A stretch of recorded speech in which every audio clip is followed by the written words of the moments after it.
ak lan mooy secret bi nga xam ne moom mooy tax yéen ngeen koy làkk ci seen kàllaama tubaab bi di ci enjoy. ñu ngi leen di jaajëfal di kontaan loolu ci invitation bi comme ni ko Ndongo waxee. di rafetlu aussi yaatal bi ngeen ñu yaatal ba tax ñu choisir ñëw fii pour def déjà suñu première émission. Je pense que musique dafa toll foo xamante ni fi mu nekk nii mi ngi mel ni musique nigériane wala musique américaine nekkatul làkk bi rek. waaye li nga xamante ne moom la musicien artiste bi valeur yi muy incarné moom la nit ci di topp donc je pense que am na ñoo xamante ne Europe xamuñu woon musique sénégalaise mais bu ñu commencé gis les valeurs que nous incarnons dañuy commencé suivre donc artiste bi am na ñoo xamante ne dañu koy suivre pour valeur yi muy incarné am na ñoo xamante ne dañu koy suivre pour mélodie yi muy génnee am na ñoo xamante ne dañu koy suivre parce que sur le plan humain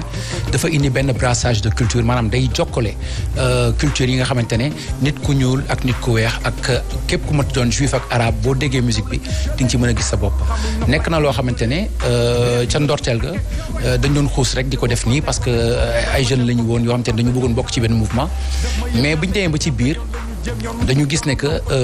dañu am benn continent lëm boo xamante ne moo wéeru suñu ginnaaw dañ koo mbootoo ba tax fi mu nekk nii lépp lu ñu def rek dañ koy xool par rapport ak suñu culture xool tamit naka la ñuy def ba mën a représenter suñu culture à travers notre musique ba tax ñu dem tamit jàng gëstuwaat musique ba yàlla dimbali ñu léegi ñi ngi jàngalee musique bu ñu demee Europe donc sant yàlla mais li ñu ci séentu nekkul pour dem Europe tamit des fa parce que di nga dem foofu ñu proposer la nationalité parce que gis nañ ni yaa ngi way musique tubaab yi topp la ngay remplir ay zénith ak yooyu mais li ci am solo mooy surtout en tant que sénégalais boo demee ba wan leen lan mooy culture sénégalaise nga ñëwaat sa réew défendre sa réew ñun chaque fois bu ñu woowee muy président wu Allemagne qui nous a convoqué récemment pour parler de l'immigration c'est pour xam lan moo nekk ci xelu jeune Afrique tey pour ñoom tamit ñu xool lan lañ ciy root donc ñun foog ñu gëm suñu bopp xam ne que Afrique ñëpp a ko soxla fi mu nekk nii Europe dafa nekk en déclin ñun réaliser nañ ko bu njëkk tubaab daan na woon yalwaan léegi boo doxee chaque coin de rue tubaab boo gis mu taxaw di la yalwaan nga xamante ne mbir yi changé na soppeeku na donc gëm suñu bopp la ñu def bu ñu demee dañuy rooti dañuy séddale bu ñu ñëwee fii la ñuy sanc li ñu war a sanc. J'ai vu Mohamed qu'il y a beaucoup de variétés dans l'album sonorité musicale yi j'aimerais bien que ngeen définir ñu peut-être style musical bi ngeen liggéeyee ci album mu Yaamatel bi parce qu'il y a énormément de symphonies yi nga xamante ne xëy na c'est totalement décalé du hip-hop bi nga xamante ni moom lañ leen xamee. waaw style musical bi nga xam ne moo nekk ci album bi mën nañ jàpp ne c'est comme li ñuy wax dañuy garder suñu base te base bi comme ni ko Fada waxee c'est le Sénégal c'est les traditions mais en même temps on prend dañuy génn chaque fois suñu zone de confort dañuy fexe ba nga xam ne képp ku ñuy déglu maanaam même boo xamee daara ji depuis les années 90 boo dégloo album bi même boo nekkee koo xam ne yaa ngi juddu dans les années récentes nga xam ne yow peut-être new school bi ngay déglu soo dégloo album bi di nga si mën a gis sa bopp donc l'objectif c'était de sortir de la zone de confort et puis def musique boo xam ne aussi dina mën a traverser les frontières parce que encore une fois c'est bien beau nga def son yoo xam ne Guédiawaye Pikine Parcelles Grand Yoff ñëpp dinañ ko bëgg mais c'est intéressant aussi nga mën a def musique boo xam ne ñi nekk dans les ghettos américains wala en France wala au Brésil dinañ ko mën a consommer quoi donc c'était important pour nous. Yaamatel parce que Yaamatel moom man dama yaakaar ni mooy ku bëgg télé comme Marina wala ku bëgg télé comme Mbaye. waaw ça va au-delà de ça parce que Yaamatel c'est vrai personnage la boo xam ne dafa nekkoon ci benn dessin animé dans les années 80 boo amoon benn télévision donc boo xamante ne nii ça parlait de football en fait mais dañu jàpp ne ñun ñëpp ay Yaamatel lañu aujourd'hui parce que ñun ñëpp on est tous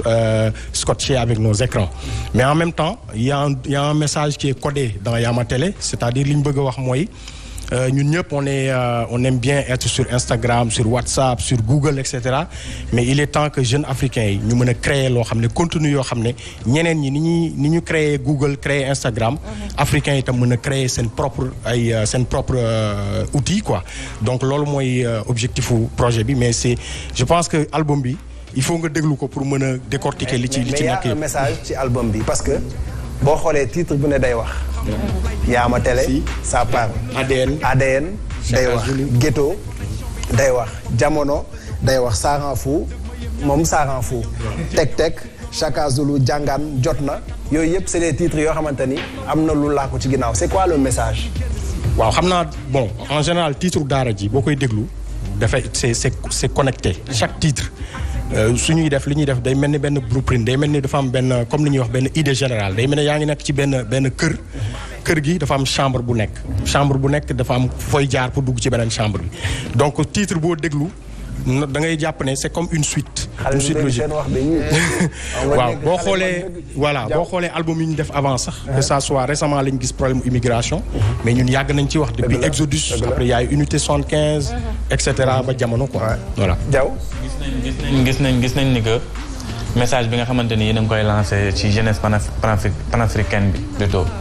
mais ñu bëri ne nañ sans surprise Daara J Family dalaat na politiciens yi parce que nee na des fous amoureux des fous nu ngeen ko waxatee sax. waaw dañ ne le pouvoir et l'argent ça rend fou. ñu ne am na feetu dof gu ne. am na xeetum ndof goo xamante ne mooy boo dofee maanaam ci nopp nit. am na ñoo xamante ne dañoo dof ci bëgg seen réew. am ñoo xamante ne dañoo dof ci Instagram. waaye am na ñoo xamante ne leen dofloo mooy nguur ak alal. te ndof googu lu ci ëpp boo leen seetloo dof goo xamante ne dof bu bëri alal la ndofam du feeñ. donc nit bu demee ba falu bu fekkente ne dafa dofoon dof gi day yàq maanaam dof gi day yokk te dañuy dem ba mujj gi sax kenn du mën a seetantal ba xam ndax ki dof na am déet parce que fu dof bi war a feeñee rek bu génnee xaalis wala mu wone dooleem kenn du gis ndof bi waaye li ci ëpp ci dirigeants africains yi ci jamono bi ñu toll en tout cas ñi nga xamante ne seen complice mooy France ñu ci bëri ay dof lañu ndax xamuñu sax ne ñi ngi jéebaane di jaay seen réew waaw. dama dégg ci waxtaan ñu ne ñoom dañu ñëwaat biir Sénégal dañu def comeback alors da ngeen ñëw pour def ay concert wala da ngeen ñëw pour jàngalaat jeunesse bi ci seen style de rap. waaw xam nga ñun moom daanaka sax mosuñoo dem fii lañ ne mais c'est vrai que dañuy tàmm di def ay tournées et année bi d'ailleurs on a été presque le seul groupe bi fexe ba def benn tournée avec ou sans Covid. donc ñëwaat bi tamit du dara lu dul aussi parler comme ni ñu koy defee nii waxtaan ci album bi nit ñi xam ci liñ nekk lan la mais on prépare des concerts donc xam naa ni peut-être awma droit peut-être def publicité fii mais am na waaw am na lu ñuy waajal parce que gars yi dañoo namm concert yi quoi xam nga presque benn concert lañu def Sénégal au mois de mars donc le 5 décembre incha allah dinañ nekk benn cabane du surfeur et jusqu'au 31 décembre comme d'habitude Pullman ak et cetera ak yeneen concert quoi. rendez-vous des grands bi foofu la sax nag Betty. waaw na fi comme ni ko Marina waxee rek man personnellement lu ci ëpp dama naan sax ñoom est-ce que ñi ngi tëgg fii Sénégal ndax d'habitude damay yéex di dégg ne fi mu toll ni Daara J Family dafay tëgg fii tey dafa tëgg fii te xale yi ñu bëri dañ koy laajte parce que style Daara J Family daf leen di inspiré ci lu bëri te man duma leen gis ngeen di tëgg fii bu baax réewu Europe yi daal ngeen di gën di tëgg. non pourtant li ñuy concert yi ñuy def en Afrique bari na mais c'est vrai que boo xoolee at yu mujj ñetti at yu mujj dañoo concentré woon ci defar album bi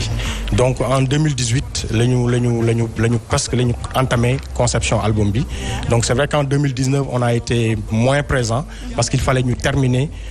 album bi donc loolu rek ko waral mais xam naa ni yenn fans yi bu ñu la déggee moom dañ ne peut-être dañ la dul gis ci show yi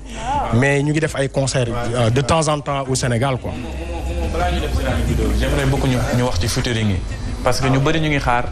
Daara J Family def featuring ak jeune artistes yi nga xamante ne ñoo nekk fii ku ci mel ni ay Dip Doundou Guiss ba pare pourquoi le choix de Gaël Faye. waaw bon Gaël Faye choix bu important la parce que dafa nekk koo xamante ne dafa am lu ñu boole mooy histoire Rwanda ak Sénégal parce que en fait Rwanda mooy dëkk boo xamante ne dafa amoon maanaam dañ demoon ba xajale leen ñi ay Tutsi lañu ñi ay Hutu lañu ñu dem ba wutalee seen biir ba commencé reyante ay machette ay jaas yi ñu dem ba problème yooyu metti lool ñu dem ba gis ne que dañu nekk ci benn mouvance boo xamante ne Rwanda dëkk bu nga xamante ne bokk na ci dëkk yi gën a reculé ci àddina bi dem ba nekk ci les pays leaders yi nga xamante ne ñi ngi wax est-ce que foofu du nekk la capitale de l'Afrique loolu mooy bu njëkk bi deuxième bi mooy nekk bi ñuy def commémoration génocide yi amoon Rwanda Gaël Faye daf ñu invité woon depuis boobu nag ñu am benn relation bu ñu takk diggante Rwanda ak Sénégal donc en mémoire de li nga xamante ne moo amoon Rwanda et puis pour wane aussi nekk Sénégal am na ay diversité ethnique mais ñun yàlla musal nañu ci loolu donc ñun xam nañu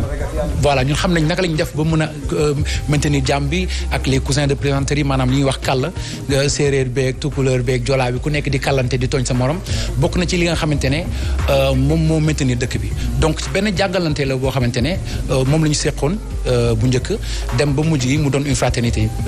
maanaam at du weesu te demuñu Rwanda léegi ñaar wala ñetti yoon am na ñuy wax sax ne que c'est un peu notre deuxième pays donc looloo ko waraloon maanaam cultiver benn diplomatie boo xamante ne day nekk diggante Sénégal ak Rwanda parce que dañ toll foo xamante ne léegi musiciens yi artistes yi ñoom ñooy représenter seen réew et même bien plus que les politiciens parce que artiste bi politicien bu waxee waa réew mi ñoo koy déglu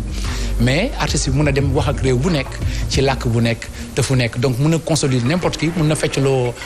mun na bégloo imam mun na bégloo